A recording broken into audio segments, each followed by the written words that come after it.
Thank you, and it's a pleasure to be here with you this evening.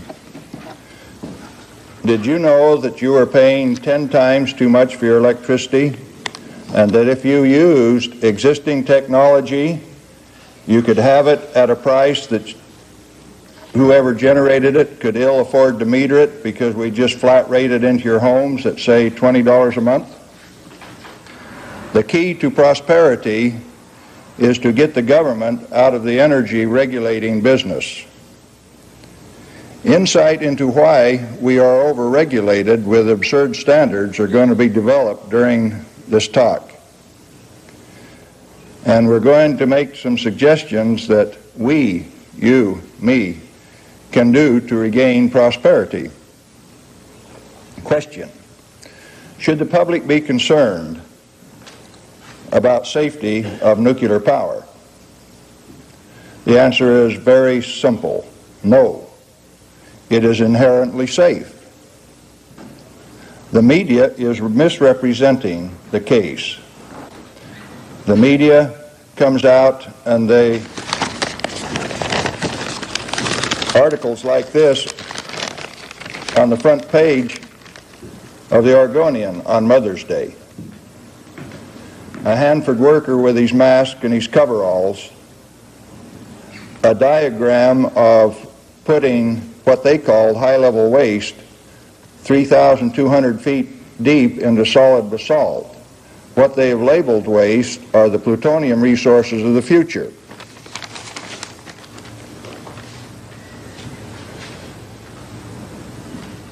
Should we talk about a reactor to which people are often exposed? The sun is an operating thermonuclear reactor, 93 million miles away, far enough away that the energy it deposits on the earth is 1 kilowatt on 1 square meter in an hour. One of those neat ones, and you can always remember that. So when somebody tells you that the sun's good for you, you have to believe them because it sustains all life on earth. If they tell you that looking at the sun without colored glasses, in other words, with a naked eye, 10 seconds, if you stare at that sun not in an eclipse, it will burn the retina of your eye. Multiple exposures to the sun can cause cancer, does cause cancer. If you lie naked on the desert long enough, it will kill you. And yet, as I walked past the swimming pool just a little while ago, there were sunbathers out there. Minimum of attire, shielding, if you will, absorbing energy from the sun, that reactor up in the sky. And this reactor burns the skin, otherwise the skin would not suntan. Suntan is just like good cooking. It's a controlled burn. And the sunbathers and you and I have no fear of the sun. Those of us who get exposed to the sun realize that a white shirt and a cowboy hat are all that is required to keep us from getting burned. And if we want more sun, we just roll up our sleeves and pick up a little brown on the arms. May I submit, at this stage, nuclear reactors are no different. They give off the same kinds of energy, and they're useful for the same purpose. The only thing that makes them different is that they have a higher power density. How can nuclear radiation harm you? Will it hurt you? Yes, if it comes from an atomic blast, if it comes from an unshielded nuclear reaction, or if it is in the hands of a doctor. Otherwise, it's pretty acceptable. An atomic blast. When we say this, well, you see the Hiroshima and Nagasaki mushroom clouds. Did you know that 18 Japanese civilians survived Hiroshima, made their way to Nagasaki, and survived that one also 3 days later. One of these guys was a Japanese newspaper editor, and he went to the mayor of Nagasaki and he says, those Yanks have really got something this time. They've got a bomb that announces itself with a flash of light. And if you hurry and get something between you and that flash, you can survive. The Japanese, in less than 3 days, had learned a lesson that we have not yet learned in 40 years. This lesson is briefly, stop looking at the blast, drop down and make as small a target out of yourself as you can in a ditch behind a rock, and roll under something if it's available to keep debris from falling upon you. Great big debris, the kind that will crush you and snuff out your life. This story was told to the policemen in Nagasaki. Do you know how many policemen were injured at Nagasaki or killed? None. They listened, heard the story once, and they took action, protected themselves. The police chief's son and 3 companions were on their way to school at 8:15 that morning.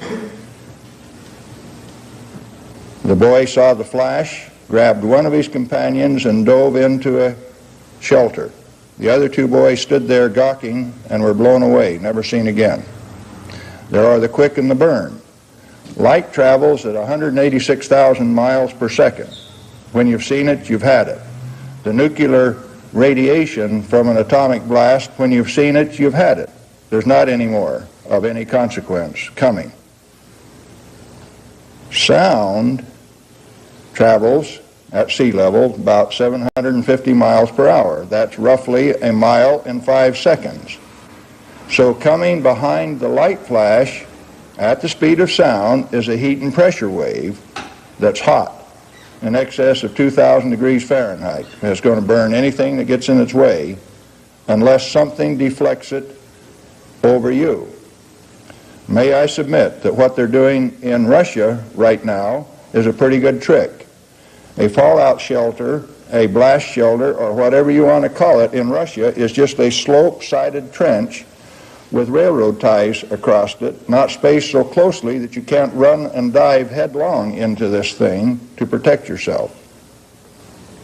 If the flash of light is 2 miles away, you have only 10 seconds to take cover. Would you volunteer to take 11? Wouldn't be too wise. 5? Yeah, that'd be about right, because you can keep your head down. How long are you going to keep your head down? You consult the Army training manual, and it says that after the echo waves subside, you know, nature abhors a vacuum, bounces back and forth a few times, and there's a thunder and lightning and a great deal of fuss. But when that part of it is over, you get up and go do your assigned duty. That's what the Army training manual says. It only says one thing that's inconsistent, and it's fed into it by the Health Physics Society. It says record your dose. I will submit that it is recorded on the human dosimeter, and that if you don't have a suntan, a burn, you don't have a problem. Unshielded nuclear reaction. The record is not perfect. This chart shows you that there have been 34 accidents from unshielded nuclear reactions in this country up to 1967. This is recorded in Los Alamos document 3611. In 6 of these accidents, 8 people died. Now, on the chart, it only shows 5 deaths. Those are the red lines that go below the horizontal axis, representing deaths, of course, from burns. Where's 3 of them? 3 of them died at SL1 in Idaho in the 1950s when one guy pulled the control rods manually out of an Army test reactor The thing went critical, developed steam pressure, and drove the control rods like harpoons through them and stuck them to the overhead. So they don't count as radiation burn deaths because they didn't die from radiation burns. They died from being harpooned. General Electric Company, for whom I worked 26 years, went in and decommissioned that site so that it just looked like a patch of sand and gravel in Idaho. The first reactor decommissioning. And what a miserable thing to do. Why did they do it? So that they'd never be reminded of their failure to maintain control of the nuclear genie. Now, this nuclear genie is pretty fierce. You let it get out of control and it can burn you. 5 of those guys died from real accidents. One of them was tickling the dragon's tail, taking half of a critical mass in one hand and half in another, and on a ratchet device figuring out how close you could get them together before you get a blue flash. He got a blue flash all right, but he was sitting fumbling with a screwdriver trying to get them apart. And this blue flash, in a millisecond, can burn you. In the millisecond that the thing was in critical position, it was trying to drive itself apart, but because he had it on a ratchet device, it wouldn't. So it burned him badly. He walked away and he said, if I'd had a quick release on that thing, it wouldn't have burned me. 39 hours later, he was dead. He walked away knowing that he was going to die. The first one. And the second one was taking little cubes of enriched fuel material and building what he thought was a geometric shape that would do the job. And he was building a cube with cubes. And he had this thing built up, and he came over it with one cube and dropped it accidentally into the middle. That was the magic one. It went critical. It exceeded the amount of material that had to be so that you could get neutrons absorbed and make an unlimited chain reaction. The air in the room turned blue. There were other people in the room. He thought because the one that he dropped had made it go critical, he took the time to go after the one that was in the middle. It was very hot. It took time. How would he supposed to have stopped the reaction? And he realized that later. All he had to do was hit the whole stack with the heel of his hand and it would have gone away. That meant that he didn't even have to run away from it. 40 hours later, he was dead. We could go on to the other accidents, but the point is, you mishandle the nuclear genie and he'll kill you. The safety record for this is not perfect. Those who pretend that it is are the ones that say that 50-plus people killed building wasting towers. They call them cooling towers. I call them wasting towers at a reactor. Were killed in one fell swoop when a scaffold broke.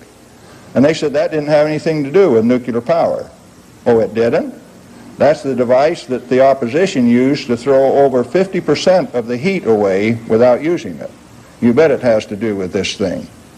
And they killed over 50 men one afternoon.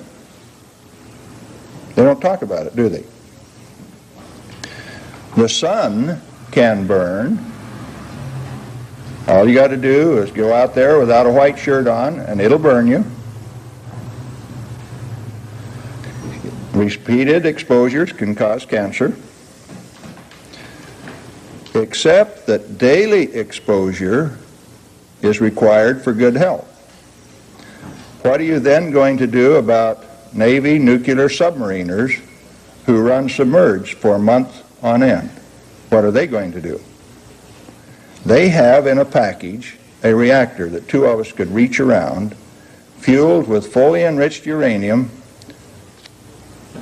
And this thing is fueled so that it will last for the expected operational life of that undersea boat,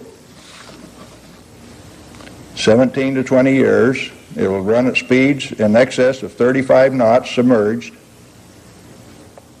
And they depend upon it for their light, their heat, their mobility, their air, their water, and their suntans. And to get a suntan, all you have to do is hook up a sun lamp. Or if they didn't put so cotton-picking much shielding on that reactor, they could just walk up to the reactor and kind of sunbathe in it. to get their ultraviolet light. Now, doctors.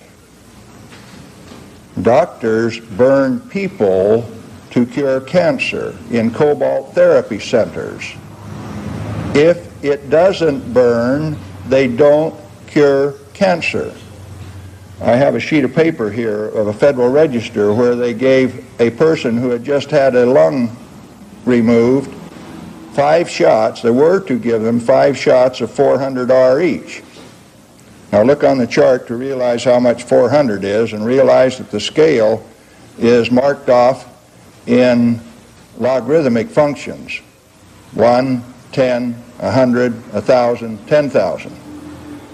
A doctor exposes people in the 7,000 to 10,000 Röntgen range to burn cancer cells, preferentially because they are faster growing than normal cells. At that point, you say, on this experiment, 5 doses of 400 R each. They made a computer mistake. Instead of giving all 5 doses at 400, they gave 2 at 400 and 3 at 800 R each, for a total accumulative dose of 3,200 R instead of 2,000. The NRC held a special safety investigation. Their doctor says that there were no significant observable effects on that patient of increase in individual doses by a factor of 2 and the cumulative dose from 2,000 to 3,200. And that the NRC reviewed it and found out that their report was quite correct. There were no significant effects. Then I submit there was no cure, because unless they burned that body, there was no effect.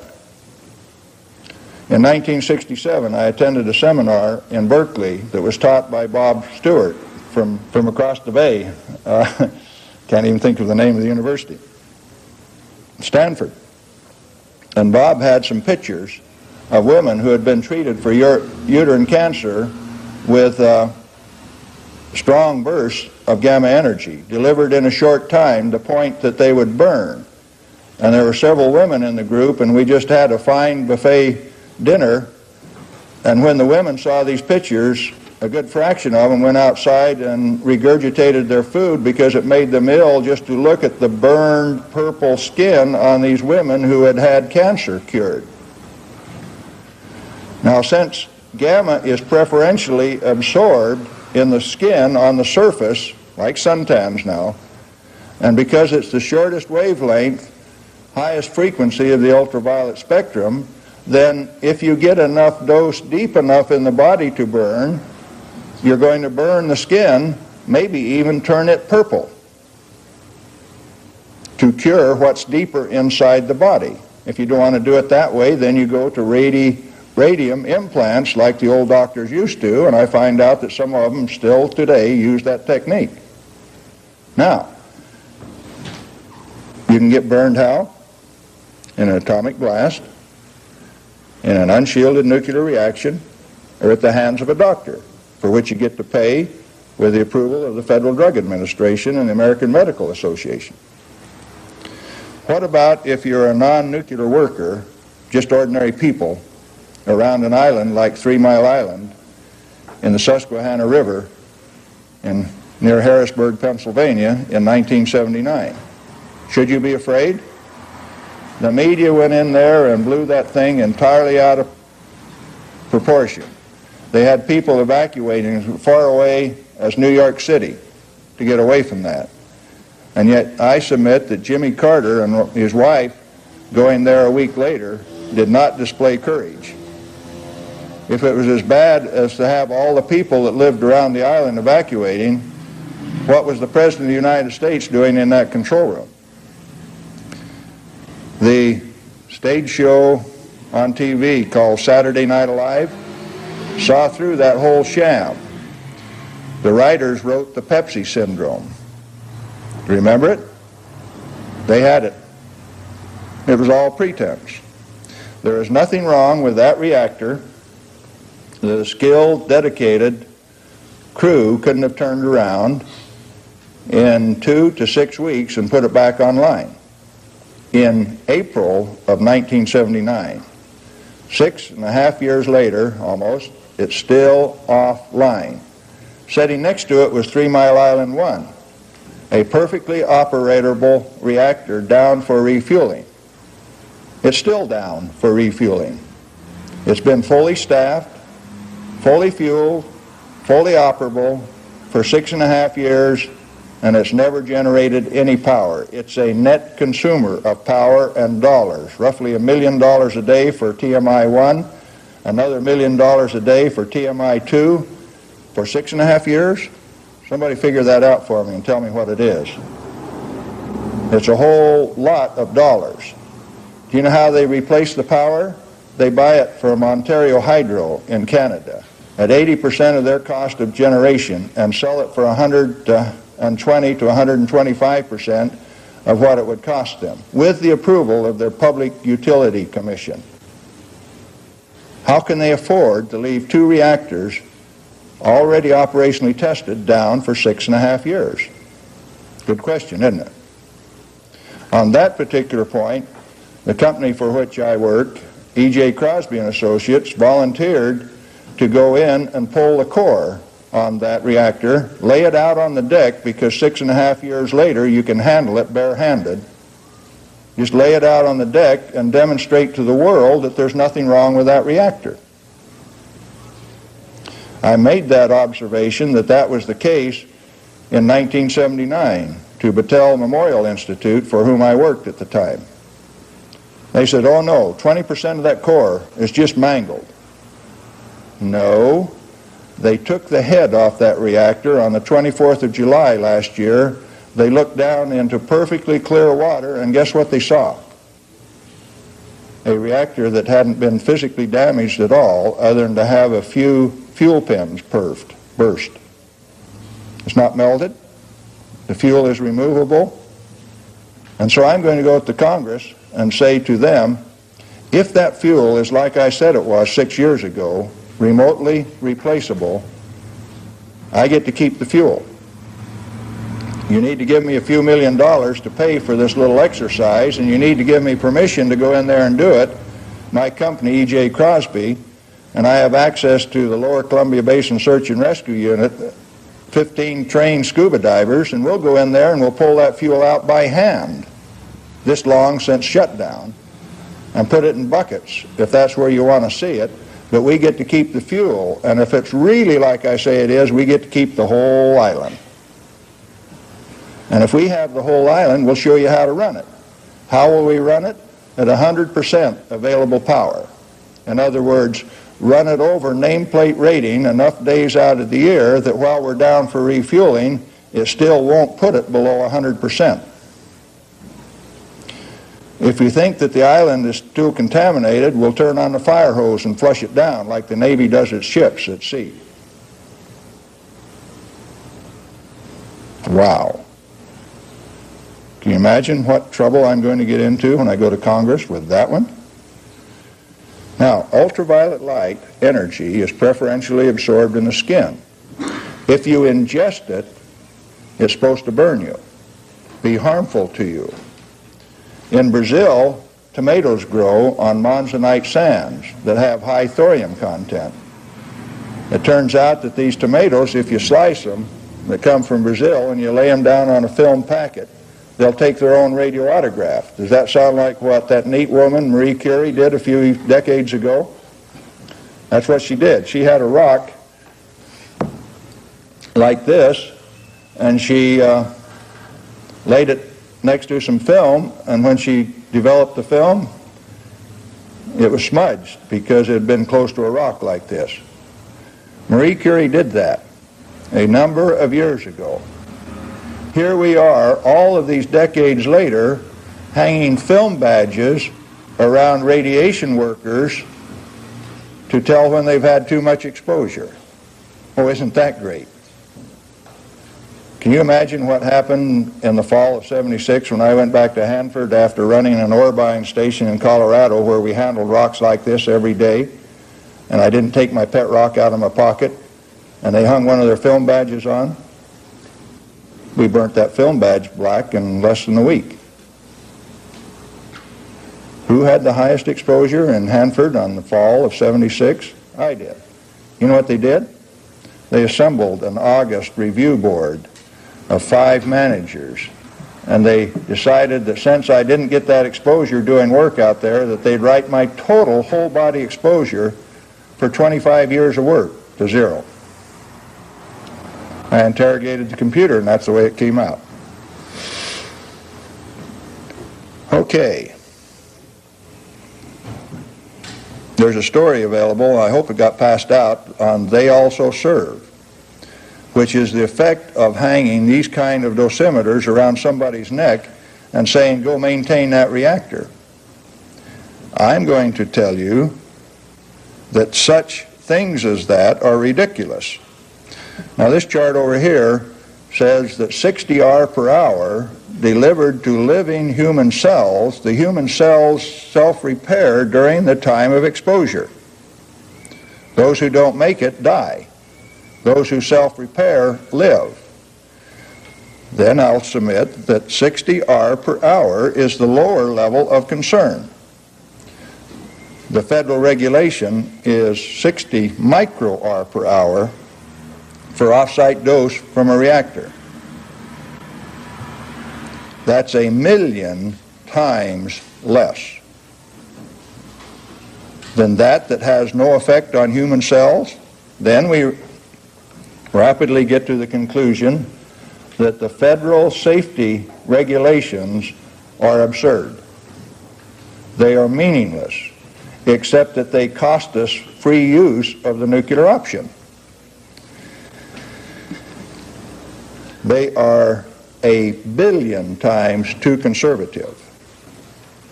To which I say, our ability to measure has exceeded our ability to understand. If you haven't been burned, what is your problem? We go back to the standard that was in existence before 1934, before the International Commission on Radiation Protection, headquarters in Vienna, Austria, imposed a standard that says X-ray handling, gamma ray handling can no longer be allowed to burn anyone. We're going to install a standard of 0.2 of an R per day. How much is 0.2 of an R per day? It's less than 1/100000th of 1 calorie, of which we probably ate over 1,000,000 for lunch today. You say, no, I just ate 1,000 calories for lunch today. No, I say that you ate 1,000 kilocalories for lunch today. Large C, not lower C. And these people then want to regulate the radiation that comes from materials that are used in a reactor to less than 1/100000th of 1,000,000th of the food content that you ate today for lunch. Heat equivalent. Aren't they nice people? What are they doing? They're using technical razzle-dazzle to confuse you because you don't understand orders of magnitude, powers of 10, and exponential functions.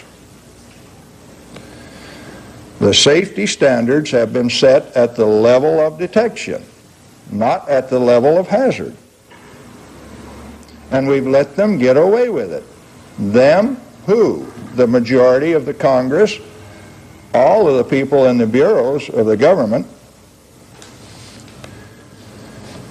Well, I had this figured out a long time ago, and last December I was working on cutting up a steam generator that should have been cut up in Virginia 6 years ago, and I had a neat tool that would do it, and I had my crew of men working at it out at 300 area in Hanford, and I was making it look so easy that Battelle, Pacific Northwest Laboratory managers, decided they would conspire against me. So I took one of my tools back to the shop. It was contaminated with cobalt-60, but in a exempt quantity. In other words, if you got an exempt quantity of cobalt-60, which is a microcurie, if a piece that you have is less than that, then you can do anything you want, including eat it. Eat it, eat it, eat it, eat it. I can't even talk tonight. Anyway, I took that tool to the shop and worked on it, and I brought it back out to the plant, and the plant manager saw it the next morning, and he says, "Where's that tool been?" I said, "It's been in my shop." "Isn't that the one I saw downstairs yesterday?" I says, "Yes, it is." He says, "For that, I shut the job down, I cancel your contract, and I'm throwing you off site." For what? Less radioactivity than on a watch dial. But it came from his plant, and what it was I was in danger of exposing their fraud, their deception. They're spending $10 million to sample that steam generator, which wasn't needed in the first place, in Richland, in a special building, a fortress built so that they could control the radioactivity, and it could have been sampled in a tent on the beach in Virginia 6 years ago and accomplished the same thing. Exposure to radioactivity, indeed. I was exposing them to the bright light of sunshine, and they didn't like it. Anyway, they sent a couple of radiation monitors and a manager down to my shop to survey for cobalt-60. And I'm a rascal. I walked in with a bottle of uranium oxide like this, and I said,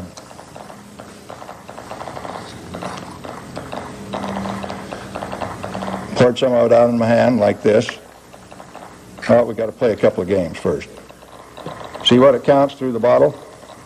Gamma is supposed to be the most penetrating of all radiation. Is it? That glass bottle is holding it out. Look what happens when I tip it over to the lid without the plastic on top. Most penetrating of all radiation, it can't even get out of a glass bottle. You see? I poured some out in my hand like this. And I said, "Survey it." And I stuck it out in front of their Geiger counter, and their Geiger counter went off third scale like mine just did. And then I smeared it all over where they were surveying.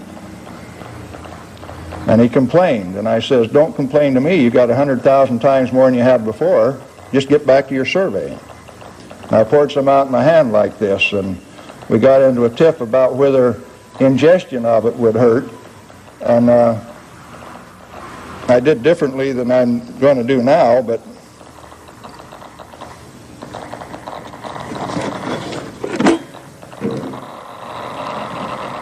and I swallowed it. And I splashed it all over my face, so I got it in my lungs and in my eyes. And I said, "What's wrong with you people? Have you lost your mind?" It blew their mind. They took off out of there like scalded apes. Anyway, radioactive material outside its container is radioactive contamination. You got that? If you scoop it back up, then I just decontaminated Galen Winsor's hand. The amount of radioactivity that I have on my hand is a reportable incident in Hanford, Washington. The Department of Energy says if it's detectable, we have to report it to the newspapers. There are several ways to get that off my hand. One of them is to wash it, but if you wash it, it has to go down a controlled drain according to the federal regulations. I'm going to ask the question, do I qualify as a controlled drain?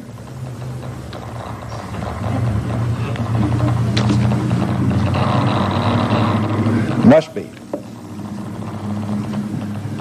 Now, the difference between high-level waste and low-level waste. High-level waste is self-heating. It's detectable on a Geiger counter.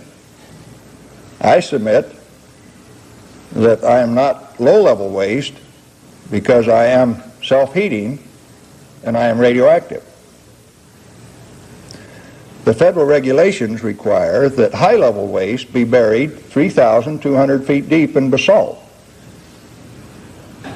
Now do you know why, when I did this at Hanford, that they turned out a federal SWAT team to get me on orders of the NRC in Walnut Creek, California, NRC Region 5, Bob Thomas by name, issued a federal warrant for my arrest. And so the SWAT team came out with a picture, and you know it's not too hard to find a picture of Galen Winsor. They even got him in trim bulletins nowadays.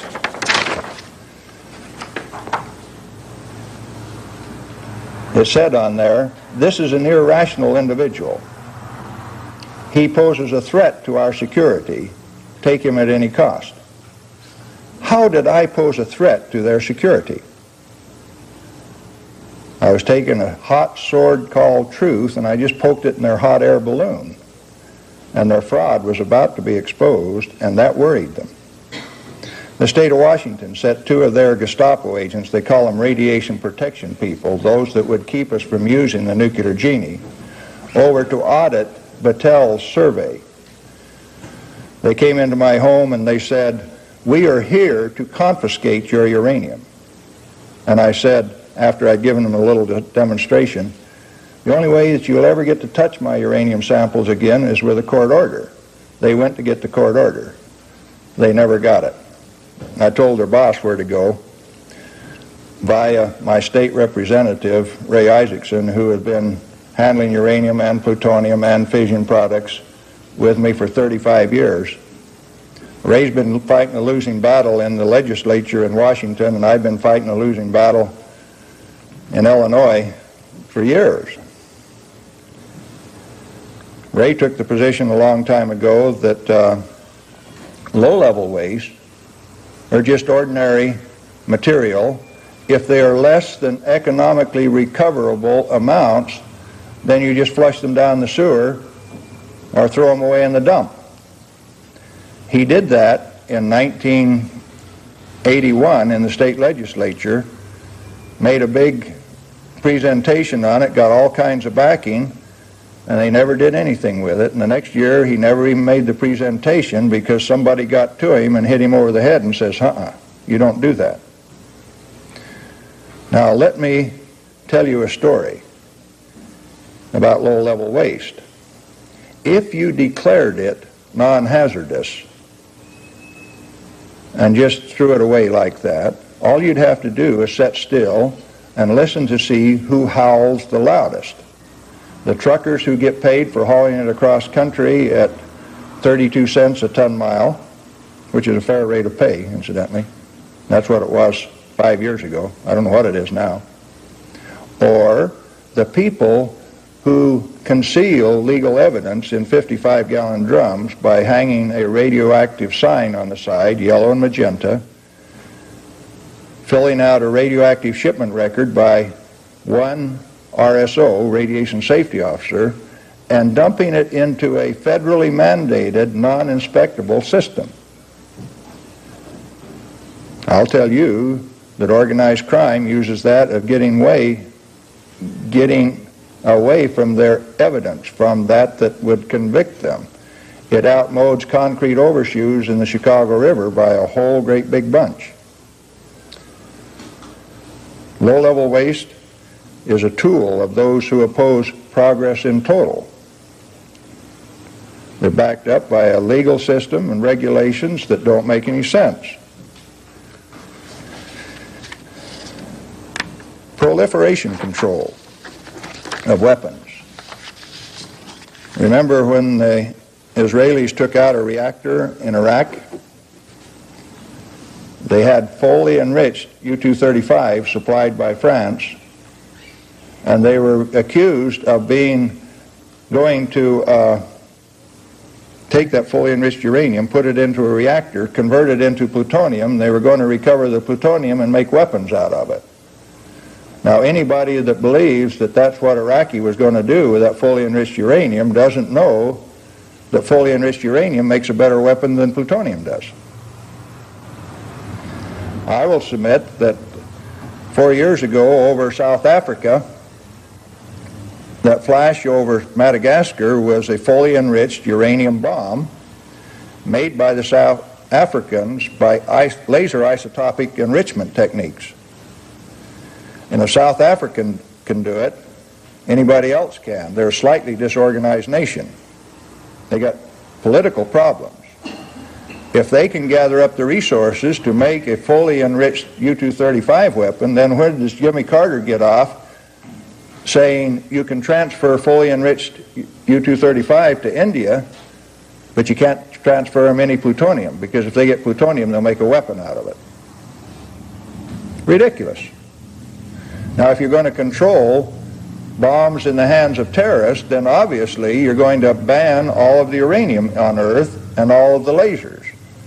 Because anybody that knows the activation energy of U-235 as compared to U-238 can gather up the material to make a weapon. I know where there's pet rocks like this. This one's 16% weight uranium in northwest Saskatchewan, just laying on the surface of the ground where you can dig them with a front-end loader, and that's where France gets its uranium. Got an article here that says that uranium is in short supply, don't waste it.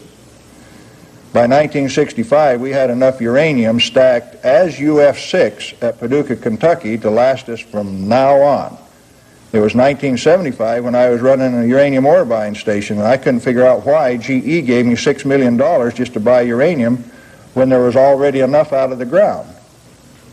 That's when I found out about an international cartel called NUEXCO, Nuclear Exchange Company, that regulated the price of uranium worldwide. And when I wanted to find out how much to pay the uranium miners over there, I called San Jose, and they would tell me what the NUEXCO price was. And one time I called in and I says, "What's the NUEXCO price now? What am I paying my miners?" And they said, Kent Hawes, whom I went to college with in 1950, passed the phone over to a NUEXCO guy, and he says, "Here, ask him."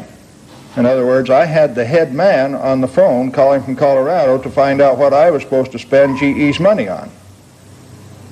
I had a sneaking feeling that I was in a sneaky business. I decided to get out, and so I resigned and went home. Okay, several myths. This pet rock won't burn you, but federal regulations, 10 CFR 61, says it has to be buried 30 feet deep so that a stumbler prospector 100 years from now won't find it and get burned. Now, if it won't burn you now, how's it going to burn you 100 years from now, or somebody else? It won't be you, or it won't be me, because we're not going to be around. How would it burn them then if it won't burn now?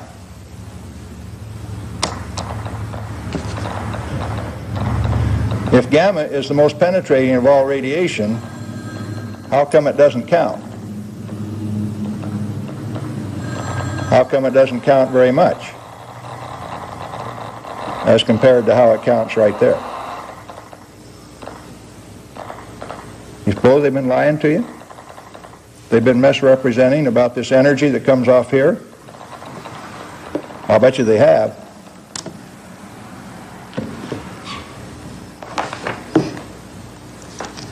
You've heard it said that 5 grams of plutonium, properly distributed over the face of the Earth, will kill everybody on Earth. Well, I doubt it. I took this out of a film can. Let's put it back in. And turn the counter on again. Doesn't count very much, does it? That's the reason you put film in a can, is to keep it from being exposed from gamma activity.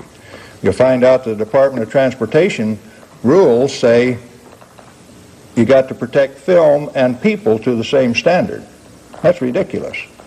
They've got people limited to what they ship film in, and they put film in cans like this. What they're really saying is to ship people on airplanes, you got to put them in cans like this too. Is it radioactive? When I get it out and count it, it's not radioactive, it's very radioactive. It has a density of 19. There are 2 elements that have density 19. One of them is uranium, the other is plutonium. And I submit that outside of a laboratory, you can't tell whether this is uranium, plutonium, or a mixture of the 2. Is it pyrophoric? Yeah, it is. Pyrophoric means that I can strike sparks off it. Those hot particles that were flying around there was reactor fuel melting, burning. And if it's plutonium, I just contaminated this area right here in excess of the EPA's limit for 1 square mile. Go tell the NRC on me. Say that I've broken the EPA's limit. I'm going to climb on an airplane in the morning and go home, and I'm going to have this thing in my wallet. What then? I've just broken the federal regulations, because it says as you go on to past the security point there that radioactive materials are hazardous in any amount. There are no amounts designated. And when I carry me on because I've been eating uranium, I'm also forbidden. I'm breaking the federal regulations. What are they going to do? If they know it, they're going to fine me $10,000 and put me in jail for a year. And I've been doing it for 14 months on lecture tour. If it's a year per occasion, I'm in deep trouble. What am I telling you? That the federal regulations are ridiculous, absurd. In my hand, Coleman gas mantles. Did you know they were radioactive? Someone said the other day, if Galen Winsor's got them, we know they're radioactive.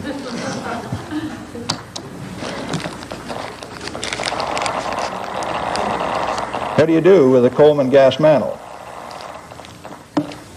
Why, you put it on a lantern and you light a match to it, turn on the gas and light another match, and heat it up to white incandescence.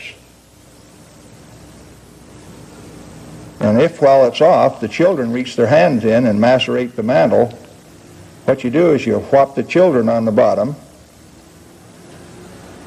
complain about the cost of putting a new mantle on, and go through the same process again, but nobody goes and washes the child's hand because they've got radioactive material on them, thorium oxide. Back to our story. Is radioactive fallout harmful to you? Remember how long you stay down? Till after the echo waves stop bouncing. What about the stuff that falls from the sky? Any problem? No, not really. Because it's oxide created at white incandescent temperatures. So oxides are not soluble. This stuff that's on my hand is known in industry as HCl insoluble. That means that it won't dissolve in concentrated hot hydrochloric acid. In your stomach you have 10th normal hydrochloric acid. This stuff will not dissolve in body fluids. It has a biological half-life of about 2 days, and then it's all gone. Even though it has a radioactive half-life of 4 billion years. Does it hurt me to eat it? Not at all. Does it hurt the NRC for have me eat it? Yeah, it does, because it exposes their fraud. You know what NRC means, don't you? That's the no reactor crowd. The rules are set, the standards are set by the EPA. Let me give you another definition for EPA. It means the end of progress altogether. They say that a hazardous material in any amount located any place must be removed at great public expense. If asbestos causes lung cancer, then you can go in at great public expense and tear it out of your schools. Make dust out of it again when all you had to do was coat it with paint or plastic and leave it there to do its job. How many schools have been torn into just to get rid of asbestos? What then are you going to do with the mountain where this rock came from? It's asbestos. If I flick dust off from it, is it going to cause lung cancer? No, not unless you get it into your lungs repeatedly, time after time. I was in a supply house back east when they were served a federal warrant on a $5 million lawsuit because they had sold tape with asbestos in it to the United States Nuclear Navy. Tell me that lawyers didn't kill the nuclear option. Lead, that stuff they put in gasoline to keep it from knocking, pre-detonating, is harmful in any amount. What are you going to do? When I was just 14 years old, I found this rock 1,400 feet underground in Pioche, Nevada. It's called galena, just like my first name, only with an A on it. 95% lead. Will it hurt you? Not unless it enters your body in a form like this, in excess of 2,000 feet per second. It's the suddenness of the impact that makes the difference, not the material.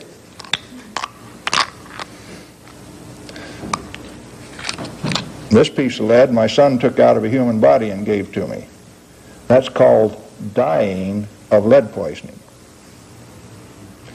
May I submit at this point that the only reportable events are deaths, not fractional deaths, are those from which you recovered. What did we do with those black figures on there that were exposed to unshielded nuclear reactions? What do you do with them in your society? Cross them off? Are they high-level waste? Because they are self-heating, and they were radioactive to a certain extent. The radioactivity could be measured on a Geiger counter. That's how you determine how much medical attention you're going to give them. What are you going to do with the people that survived? What did you do with the 34 people that didn't die? You've never answered that question. Neither has society. The Department of Energy ramrodded the Nuclear Waste Policy Act of 1982 through the United States Congress. It is Public Law 97-425. This requires a mil per kilowatt hour on all nuclear power. That's $1 per megawatt hour. At Rancho Seco, that means that's $913 an hour has to go to the Secretary of Energy so that you can research how to throw away plutonium. Now, plutonium is the reason why we built reactors at Hanford in the first place, and it's the reason why I came to California in 1965 to do the detailed design work on this plant, which we later built in Illinois. They told me that I got to build it down at San Luis Obispo, and that's how they got me away from Hanford in the first place. But we didn't get to build it at San Luis Obispo. We built it at Morris, Illinois. Why do you build plants like this? Obviously, to recover plutonium from the uranium matrix in which it is created. The federal government right now has said that you got to bury this stuff 3,200 feet deep in solid rock. And they've got contests going on between states to find out whether you're going to bury it in basalt or granite or salt. Somebody's stupid. Do you suppose it is stupidity? Or do you suppose it is a plot? I suspect it's a plot. For 57 years out of my life, I thought that I could make this thing come up right because I was right and for no other reason. And then there was a neat little guy from Germany, Hans Phillips, who was drafted into the German army when he was 15 and drafted into our army when he was 25. And he got hold of me one day and he set me down and he taught me a few basics about the difference between a democracy and a republic. I didn't really understand because I was just a neutron mechanic that knew how to make plutonium out of uranium. And Hans Philip got my attention. About the time he got my attention, and after I'd had time for it to soak in, there was another guy came on the scene. His name's Alan Stang. And he came into my home, and I was trying to convince Alan about what I knew, and he was trying to tell me what to do about it, and we did this for 3 hours, and finally Alan says, "Galen, I know the answer to your problem." "What is it, Alan?" He says, "Easy. Go on lecture tour for American Opinion Speakers Bureau, and by the time you get done, you'll have it figured out." Thanks a lot, Alan. Goodbye. Well, Alan Stang's a neat guy, and he doesn't give up easily, not even on characters like me. And one day my wife said to me, "Aren't you glad that we are not our grandchildren?" I said, "What'd you say, woman?" "Say it again." So she did. "Aren't you glad that we're not our grandchildren?" Now, I've got 5 of the neatest grandchildren in the whole world. They're the cutest, best behaved, neatest little grandchildren you've ever seen. The youngest, you know what her first word that she ever spoke was? Grandpa. Do you think she can get me to do what she wants me to do? When she was 2.5, she came up and I was resting in my chair and she grabbed me by the finger and she says, Grandpa, vroom, vroom. I says, Ariel, it's 10 o'clock at night. No, we're not going on the motorcycle. And she grabbed me by the finger and says, Grandpa, vroom, vroom. 5 minutes later, we were going down the street and she was honking the horn on that 550 Honda and happy as could be. Why was she honking the horn? So that the neighbors would know that she had her grandfather in tow at 10 o'clock at night. I would do anything in the world for my grandchildren. Even call Joe Mertens and tell him that I would go on lecture to her for American Opinion Speakers Bureau. It's not easy to go on lecture to her. They keep me away from home for 3, 4, 5 weeks at a time, and they don't think anything of it. And guys like Tom Gow, you know what he did to me the other day? He put me on the air with Jim Eason on KGO, and he sat there and smiled all the time that he did it. Now, he presumed that I could get myself out of trouble, keep myself out of trouble with Jim Eason. That's not easy. You heard the story in the Bible about Daniel being thrown to the lion's den? That isn't what Tom Gow does. He throws Galen to Jim Eason. Well, it works. If you know what you're talking about, if you have truth as a weapon, there's no problem. Truth, dose rates that deposit ultraviolet energies on the skin won't burn you and keep your blood from repairing any damage done to the skin. Now, my neighbor John Nelson is a really fine radiomicrobiologist. He found out that if you shield some of the rats' tails with lead and put all of the rats in the same radiation field, that the rats that weren't shielded die and the ones that had lead-shielded tails live. You're going to have to think about that one for a while, and while you're thinking about it, I'm going to go on. Before we had instruments, we used to work until we got burned. And we used to go to first aid every once in a while, and we'd hold our hands out like this. And if the nails weren't shriveling a little bit and wrinkling a little bit, why, they say, okay, go back to work. Before we had instruments. After we got instruments, then we had to keep the 0.2 of an hour per day standard. Let's talk about something else. Why do we have these absurd standards? I'm going to explain it very quickly to you. It can be summarized by this statement. Who owns the plutonium and how much is it worth? Right now the utilities own the plutonium inventory. The federal government would like to take it away from them, and it really belongs to the ratepayer, who has to pay for its mining, fabrication into fuel, operation in a reactor to get electricity, and now the federal government wants to throw it away at a cost of $300,000 a ton, just to encapsulate it and throw it away into the soil, without the tribute that's being paid of $1 per megawatt hour. Do you see that three-way struggle that's going on for the plutonium inventory of the country? Well, let's recap quickly. You're paying too much because of absurd regulations. Public concerns are unjustified. The only reportable incidents are deaths. Fractional deaths don't count. The only hazard is from atomic blasts, unshielded nuclear reactions, and doctors who have a license to burn. You are being confused into throwing away resources by calling them waste. The solution? Get the government out of the energy business. What can you do about it?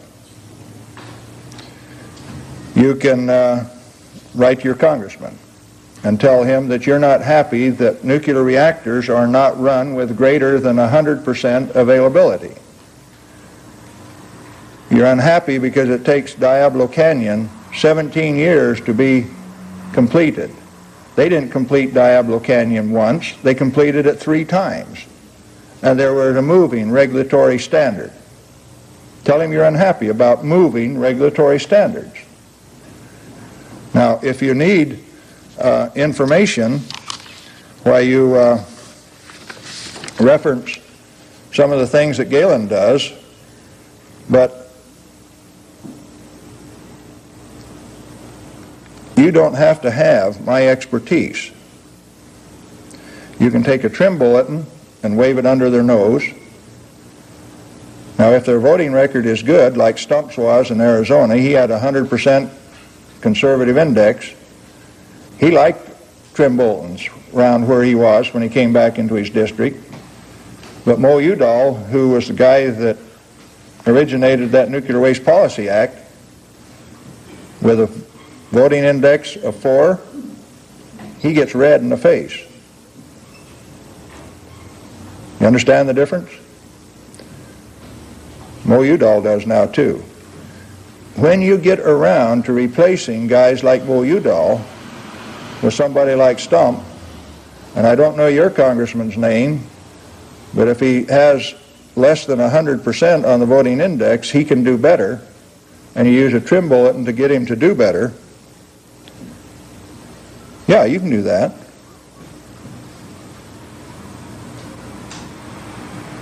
You can understand that some of these things, like it's all just an inventory control game, who owns the PU and how much is it worth, there are no nuclear waste, just transuranics to be recovered and fission products to be used beneficially in things like preserving food. Do you know that you can preserve a steak 2 inches thick wrapped in saran wrap? You can set it on a desk for 8 years, and when you eat it without refrigeration, after this period of time, you cook it and it's delicious and it's not spoiled. Do you know that you could irradiate packaged cracked crab out of Alaska in a gamma field? You know what you'd do to the refrigeration market? What you'd have is irradiators instead of refrigerators, and that the crab wouldn't spoil on the shelf. Do you know that in Europe you can go down and get a gallon of milk at the store and keep it without refrigeration for 6 weeks without it spoiling because it's been through a gamma radiator? Do you know that 45% of the power in France comes from nuclear reactors, and that over 40% of the homes in Sweden are heated with district urban heating where nuclear reactors provide the heat?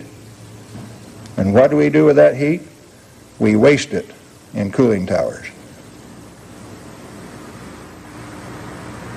Public utilities are useful only if they can produce power cheaper than local power generators. And so the answer is obvious. We each have the same kind of a power plant that's in a nuclear submarine sitting right in the middle of our cities. And we use them. And we don't ask the government if we can turn it on or turn it off or how much power costs. We have our own. Who doesn't want you to do it right now? And I'll say large public utilities. Ridiculous. We're already enslaved. Get the government out of its cartel, out of its monopoly. It has no business being there. Fusion is a false hope. How much does the first megawatt of electricity cost out of fusion? How many billions of dollars for 1 megawatt? Sacramento Mud, Rancho Seco. You've got a reactor, 913 megawatt. You've got 9 acres of solar panels that have a maximum capacity of 1 megawatt. As compared to 913 over here, no, it's not even that. The availability factor on the solar panels is 7.4%. 7.4% of 1 megawatt is 74 kilowatts. And it costs $12 million to put that thing in. And they say we add it to the peaking power capacity of that plant. If it were online at 1 megawatt, how much percentage-wise have they added to the generating capacity of that plant? Less than running that reactor 0.2% over its rated power. In other words, you could just crank up that plant just a little bit and totally negate that solar input. Do they tell you that? Who pays for it? They said because the $12 million, most of the $12 million came from the federal coffers, that the people in California didn't have to pay for it. If you believe that, I've got a bridge up in Washington that I'll sell you too. Up in Washington, they built the first reactor on the bend in the Columbia River in 12 months, and it had never been done before.